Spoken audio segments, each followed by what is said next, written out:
বাতিলের সাথে সম্পর্ক থাকবে ওই আব্দুল্লাহ উবাইয়ের মতো। বাতিলের সাথে সম্পর্ক, আল্লাহ রাসূলের সাথে সম্পর্ক।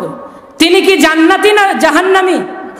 তিনি জাহান্নামী। ইন্নাল মুনাফিকিনা ফিদ দারকিল আসফালি মিনান নার, তার স্থান হচ্ছে জাহান্নাম, জাহান্নামের একেবারে নিচের অংশ। তার জানাজাতে দোয়া কবুল হয় নাই কেন?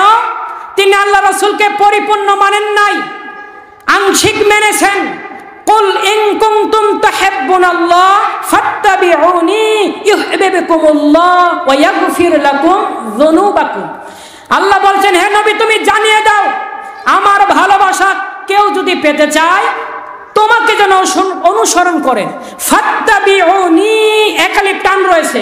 পরিপূর্ণ রাসূলকে অনুসরণ করার নাম হচ্ছে ইসলাম। পরিপূর্ণ অনুসরণ যে করবে, ইয়াগফির লাকুম যুনুবাকুম, তার গুনাহ আল্লাহ ক্ষমা করবেন। কিন্তু আব্দুল্লাহ উবাইয়ের বিপরীত। আব্দুল্লাহ উবাইয়ের জানাজাতে দোয়া কবুল হলো কেন?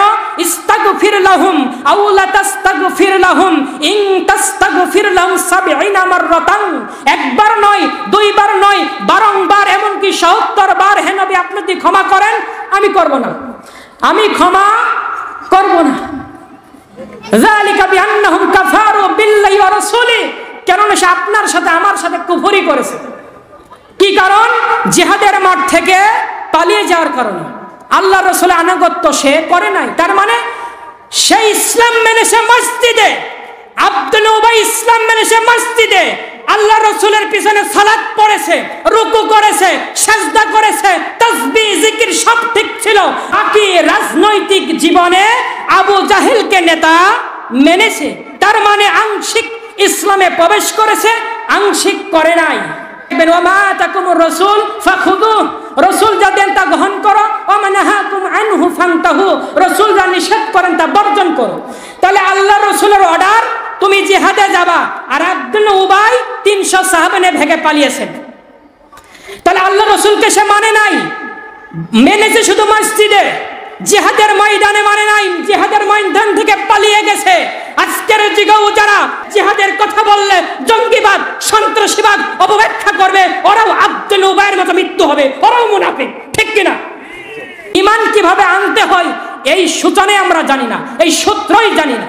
আমরা শুধু মনে করি আশহাদু আল্লা ইলাহা ইল্লাল্লাহ ওয়া আশহাদু আন্না মুহাম্মাদান আবদুহু ওয়া রাসূলুহু, এটা পড়লাম, আমি মুসলিম হয়ে গেলাম, আমি ঈমানদার হয়ে গেলাম। ঈমান যে কিভাবে আনতে হয় আজকে জেনে নেন। ২ নং সূরা, সূরাতুল বাকারা ২৫৬ নম্বর আয়াত আল্লাহ রাব্বুল আলামিন বলছেন, ফামান ইয়াকফুরু বিত-তাগুত ওয়া ইউমিন বিল্লাহ।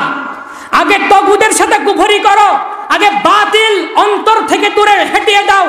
তাগুতের আইন, তাগুতের নিয়ম বিধান যত রয়েছে এগুলো সব বাদ দাও, মুছে ফেলো, ডিলিট করো, ফরম্যাট করো, একবারে অন্তর ফাঁকা করো। ওয়া ইউমিন বিল্লাহ, এরপর আমার প্রতি ঈমান আনো।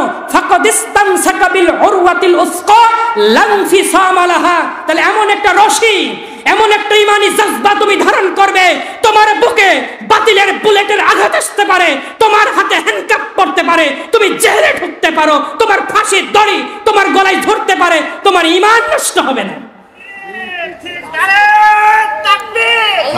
আগে অন্তর থেকে, এই অন্তর থেকে বাতিলকে হটাতে হবে, তাগুতকে হটাতে হবে। অন্তর ফাঁকা করেন, রবকে জায়গা দেন, তাহলে এই জিহাদের মাঠে গিয়ে সফল হবে। তাছাড়া কোনোদিন সম্ভব নয়। ওই জিহাদের আওয়াজ শুনলে, বুলেটের আওয়াজ শুনলে, বোমার আওয়াজ শুনলে ঈমান যদি মজবুত না থাকে, ওই আব্দুল্লাহ উবাইয়ের মতো পেছন থেকে পালাবেন আপনিও। ঠিক ঈমান মজবুত রাখতে হবে। আব্দুল্লাহ উবাইয়ের মতো ওই আবু জাহেলকে রাজনৈতিক নেতা মানা যাবে না, আবার মসজিদে আল্লাহ রাসূলকেও মানা যাবে না। দুই পক্ষেই থাকা যাবে না, বরং এক পক্ষ হতে হবে। সুবিধাবাদ জিন্দাবাদে মুমিন হওয়া যায় না, বরং আল্লাহ এবং আল্লাহ রাসূলকেই মানতে হবে, এক পথে থাকতে হবে। আর নইলে আপনি বাতিলের পক্ষেই থাকেন, আপনার বিরুদ্ধে আমরা জিহাদ ঘোষণা করলাম, আপনার বিরুদ্ধে আমরা জিহাদ ঘোষণা করলাম, আপনি বাতিলের পক্ষে ইসলামের বিরুদ্ধে রুখে দাঁড়ান।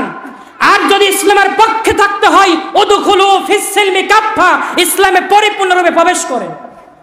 আব্রাহিম লিঙ্কের গণতন্ত্রের মতবাদ, তাদের নিয়ম কারণ পদ্ধতি, এগুলো মেনে ইসলাম প্রতিষ্ঠিত হবে না, বরং ইসলাম প্রতিষ্ঠিত করতে হবে আল্লাহর বিধান, রাসূলের বিধান, সাহাবাদের বিধান ফলো করে। আল্লাহ রাসূলকে জিজ্ঞেস করা হলো মাল ঈমান, হে আল্লাহর রাসূল ঈমান কি?